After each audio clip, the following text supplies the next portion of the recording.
دوستو آج کی اس ویڈیو میں ہم ولیم گولڈنگ کی novel lord of the flies سے ایک بہت ہی اہم ٹاپک کو سمجھنے کی کوشش کریں گے، اور یہ ٹاپک ہے lord of the flies as a political allegory, یعنی لارڈ آف دا فلائز بطور سیاسی تمثیلی بیان۔ اس میں ایلیگری ایک مشکل لفظ ہے۔ ایلیگری لکھائی میں وہ طریقہ ہوتا ہے یا یہ وہ لٹری ڈیوائس ہے جس میں ایک کردار کوئی جگہ یا کچھ واقعات پوشیدہ اخلاقی یا سیاسی معنی رکھتے ہیں۔ تو سٹارٹ کرتے ہیں۔ In order to discuss Lord of the Flies as a political allegory, we must know what is meant by political allegory.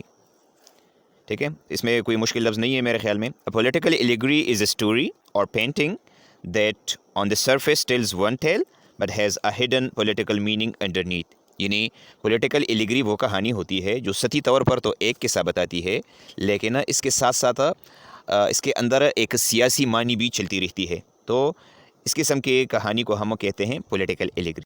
Keeping in view this definition of political allegory, we will prove it that Lord of the Flies is a political allegory. اسی definition کو مد نظر رکھ کر ہم یہ ثابت کریں گے کہ لارڈ آف دا فلائز ایک پولیٹیکل ایلیگری ہے۔ William Golding on the surface tells us a tale of some little boys on the island who find themselves alone on a deserted island. Deserted island کا مطلب ہے خالی جزیرہ۔ They make rules and a system of organization. وہ اصول بھی بنا لیتے ہیں اور اکٹھا ہونے کا جو طریقہ یا نظام ہے وہ بھی وہ بنا لیتے ہیں۔ As there was no adult with them, چونکہ ان کے پاس کوئی بالغ بندہ نہیں تھا، they eventually become violent and brutal. تو وہ آخر کار کیا بن گئے؟ وائلنٹ بن گئے اور بروٹل، یعنی ظالم اور خیبان بن گئے۔ Ralph is one of the boys who wants to organize all the boys. اب ان تمام لڑکوں میں رالف ایک ایسا لڑکا ہے جو ان تمام لڑکوں کو متحد کرنا چاہتا ہے۔ He gives each boy a task. اس نے ہر ایک لڑکے کو ٹاسک بھی حوالہ کیا۔ Some boys were given the task of building some huts. بعض کو کچھ جھونپڑیاں بنانے کا کام دیا گیا، while the others were given the task to maintain a smoke signal. کسی کو کہا گیا کہ اپنے دھواں جو ہے وہ اپنے بطور اشارہ اس کو مینٹین کرنا ہے۔ On the beach, ساحل سمندر پر to attract the attention of the rescuer.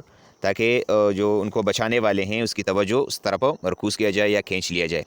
The boys made a fire with the help of Piggy's glasses. پگی کی جو اینک تھی اس کی مدد سے آگ بھی جلائی گئی۔ Jake was another boy who did not like Ralph as a leader. Jack ایک دوسرا بندہ تھا، ایک دوسرا لڑکا تھا جو کہ رالف کو بطور لیڈر ماننے کو تیار نہیں تھا یا اس کو وہ پسند نہیں تھا، and wanted to become a leader himself. اور وہ خود لیڈر بننا چاہتا تھا۔ He made his own group. اس نے اپنا ایک گروپ بنا لیا۔ In his leadership, all the boys became savage and barbaric.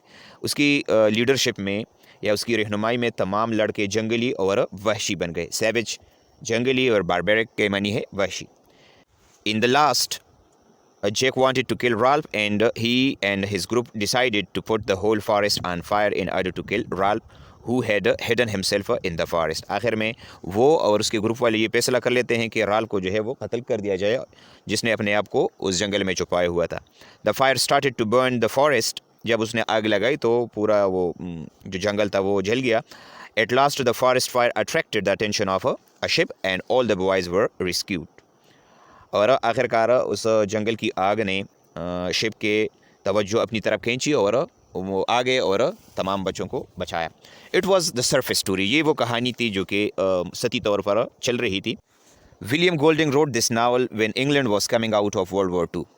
جیسا کہ آپ کو معلوم ہے کہ ولیم گولڈنگ نے یہ ناول اس وقت لکھا تھا جب انگلینڈ دوسری جنگ عظیم سے نکل رہا تھا۔ In this novel he expresses his views against war and the type of government he likes. ٹھیک ہے، جنگ کے حوالے سے وہ اپنی ویوز کی جو ہے وہ اس کی ایکسپریشن کر رہا ہے اور جس قسم کی حکومت اس کو پسند تھی اس کے بارے میں وہ بتانا چاہتا ہے۔ In the form of an extended metaphor, ایک پھیلے ہوئے استعارے کے ذریعے he discusses two conflicting types of governments, وہ دو مخالف حکومتوں کے بارے میں ہمیں بتانا چاہتا ہے through the characters of Ralph and Jack, Jack اور رالف کے کیریکٹر کے ذریعے سے۔ Ralph represents democracy while Jake represents dictatorial type of government. Ralph جمہوریت کی نمائندگی کرتا ہے اور جیک جو ہے وہ حاکمانہ یا امرانہ قسم کی حکومت کی نمائندگی کرتا ہے۔ He wrote this novel in order to support democracy over dictatorship. اس نے یہ ناول کیوں لکھی؟ تاکہ وہ ڈیموکریسی کو سپورٹ کرے ڈکٹیٹرشپ یا امریت کے خلاف۔ From the very start we come to know that democracy is there in the novel. Novel کے آغاز میں ہی ہمیں پتہ چلتا ہے کہ اس ناول کے اندر جمہوریت والی بات چل رہی ہے. In the very first chapters the boys vote for a leader by a show of hands. ٹھیک ہے، کہانی کے شروع میں جو چیپٹرز ہے اسی میں بچے اپنے لیے ہاتھ کھڑا کر کے ایک لیڈر وہ منتخب کر لیتے ہیں. And they select Ralph as their leader, اور وہ رالف کو بطور لیڈر منتخب کرتے ہیں. Ralph was a symbol of democracy, Ralph جمہوریت کی علامت ہے. And Jack was made a leader of hunters, Jack کو شکاریوں کا لیڈر جو ہے وہ بنایا جاتا ہے. Apart from Ralph the council was a symbol of democracy. اب رالف کے علاوہ کونسل جو ہے وہ بھی جمہوریت کی ایک علامت ہے. اینڈ اتھارٹی اور حکم کی. It was decided by all of the boys, یہ تمام لڑکوں نے فیصلہ کیا تھا that who ever had the council would speak freely without interruption, کہ جس کسی کے پاس بھی یہ کونسل ہو اسے بغیر مداخلت کے بولنے دیا جائے گا، ایکسیپٹ رالف، ماں سوائے رالف کے. ٹھیک ہے، ایز آلریڈی پوائنٹڈ آؤٹ، جس طرح پہلے بتایا گیا، that Jack was the representative of dictatorship, کہ جیک امریت کا نمائندہ تھا. That was why he had disturb the peaceful environment of the island. اسی وجہ سے اس نے اس پورے آئی لینڈ کا، اس پورے جزیرے کا جو پرسکون ماحول تھا اس کو بھی تباہ و برباد کر دیا تھا. اس group killed Simon and Peggy, اس کے گروپ والوں نے سائمن اور پیگی کو بھی قتل کیا. And order to kill Ralph, Ralph کو مارنے کے لیے دا ریپرزینٹیو آف ڈیموکریسی، جو کہ جمہوریت کا نمائندہ تھا، they set the whole forest on fire, اس نے پوری جنگل کو آگ لگا دی. At last Ralph is saved by an adult who was a naval officer, اور آخر کار رالف کو ایک بالغ بندے، ایک بڑے بندے نے بچایا جو کہ نیوی کا افسر تھا. So in short we can say that the author has woven both the stories in a beautiful way. بس مختصراً یہ کہ ہم یہ کہہ سکتے ہیں کہ مصنف نے ان دونوں کہانیوں کو بڑے اچھی طریقے سے جوڑا ہے، یا بڑے اچھی طریقے سے اس کو ملایا ہے.